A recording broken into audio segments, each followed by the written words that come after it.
What's going on, everybody? And happy MLK Day.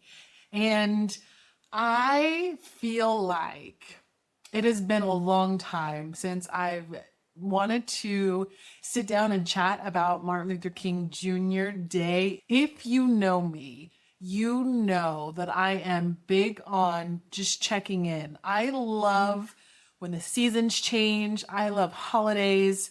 And don't get me wrong, that doesn't mean that I'm gonna go buy stuff for all these holidays or I need to do all these things. It's just like a good checkpoint to kind of just flip backwards, figure out where you are, figure out where you're going, figure out if you're on the right trajectory or if you need to change paths.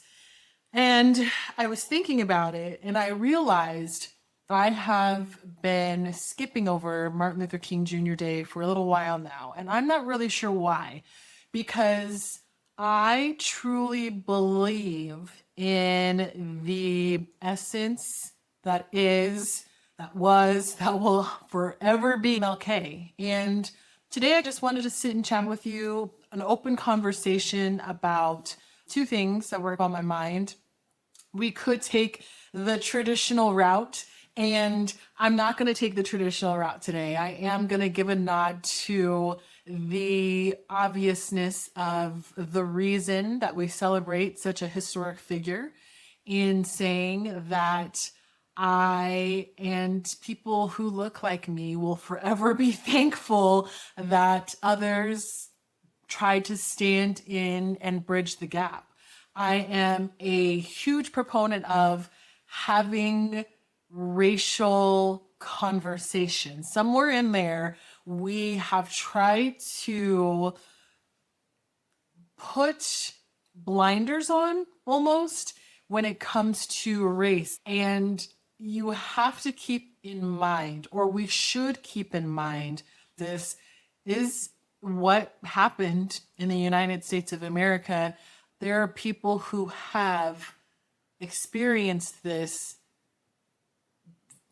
like on a day-to-day basis who are still living. So the fact that we would try to put blinders on to conversations about race is outrageous to me.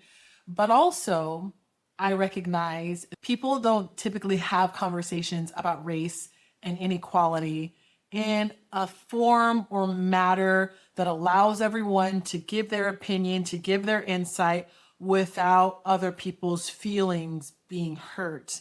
And is it possible to have conversations about race and equality without hurting other people's feelings? I hope that we can get to a day and age in which we can have conversations, because I do think conversations are crucial to building the gap. There is no way that we're going to go through this with telling somebody what to do, how to feel, shut your feelings down, shut your emotions down, just do what we're saying, believe us at face value. That's not how this is going to work. You're going to have conversation, and you're going to have community.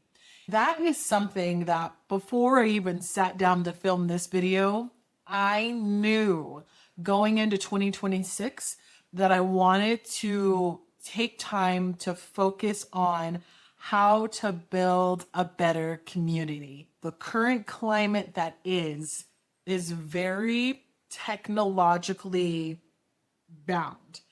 And I think that we're going to come across a time in which people will realize, and I think we're already realizing it, but I think people are going to realize if we could figure out how to use technology in the right way, this will open the doors, lay the path for an opportunity for people to do what I think they really want to do, and that is to spend time with the people that they love and care for most.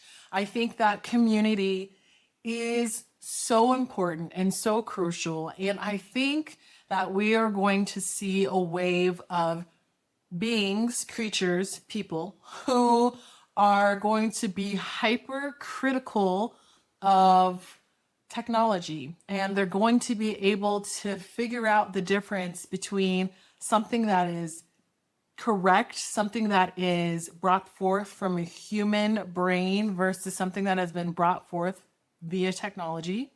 I think that will become hypercritical and desiring of things that are real.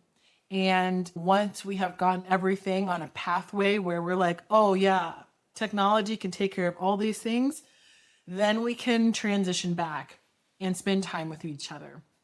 And as I was saying, as I kind of started off in this year, I knew that that's the end goal. I think that we went through a time in which a crisis, which I will not name here, but we all understand what happened a few years ago, in which it separated us, in which it stopped the conversation, in which we weren't able to build, and we weren't able to connect, we weren't able to communicate, and then things got really weird. And I think that the more that you are separated from other people, the more that you don't have conversations with other people, the more disconnect there is, the more turmoil there is, the more assumptions are being made. I feel like I'm pretty lucky because I have an opportunity to spend a lot of time with a lot of different people from a lot of different walks in life. Even if I weren't in this particular field, I naturally have done that my entire life. I love how different people are. I love what different cultures are and different traditions are, and I want to hear about them. I feel like I have burned into my brain that I am not the judger of people. And so since I know I am not put here to judge, it frees me up to be able to listen and try to comprehend and try to understand. And we can't do that if we're not talking. We can't do that if we're not communicating. The dream that was MLK's is all of our dreams.